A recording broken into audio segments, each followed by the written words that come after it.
भारतीय नेवी और डीआरडीओ का जब मेल होता है, ये केवल नेवी और डीआरडीओ के मेल की बात नहीं है। एयरफोर्स डीआरडीओ का मेल या आर्मी और डीआरडीओ का मेल, यानी कोई एक ऐसा वेपन तैयार होने वाला होता है जो वेपन आगे चलकर भारत को एज देता है, जो वेपन आगे चलकर भारत का अपर हैंड साबित कर देता है। नेवी अपने नेवल शिप्स के जरिए भारत की 7,500 किलोमीटर कोस्टल लाइन को कवर करती है और सिक्योर करती है।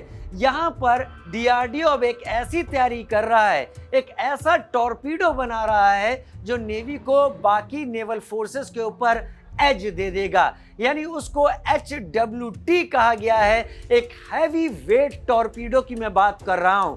अब तक जो नॉर्मल टॉर्पीडो होते थे वो 40 से 50 किलोमीटर की रेंज में समुद्र में छोड़े जाने के बाद दूसरे जहाज पर निशाना लगा देते थे, लेकिन क्या हो जब यही दूरी दुगने से भी ज्यादा हो जाए। जी हाँ, 100 से 120 किलोमीटर की दूरी, यानी नेवल शिप अगर यहां पर खड़ा है तो यहां से 120 किलोमीटर की दूरी पर जाकर मौजूद किसी जहाज को निशाना बना देना।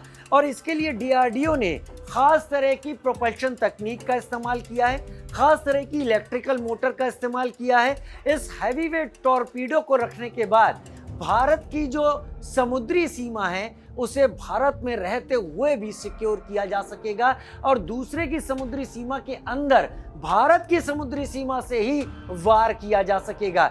यानी भारत के जहाज़ों को अपनी सीमा के बाहर जाने की ज़रूरत नहीं और दूसरे की समुद्री सीमा में उसे निशाना बना देंगे, यानी 120 किलोमीटर दूर मौजूद किसी भी नेवल शिप को। मैं बात कर रहा हूं अगर पाकिस्तान ऐसी हिमाकत करे, मैं बात कर रहा हूं अगर चीन ऐसी हिमाकत करता है हिंद महासागर में आने की, तो अपनी सेफ रेंज में रहकर उस नेवी पर निशाना लगाया जा सकता है। इस HWT की सबसे बड़ी खासियत यही होगी कि इसमें मौजूद एक्सप्लोजिव और इसकी डिस्टेंस, इसकी मारक क्षमता इसे बेमिसाल और बेजोड़ बनाती हैं और ये नेवल शिप को खतरे में डालने की रेंज में जाने ही नहीं देती।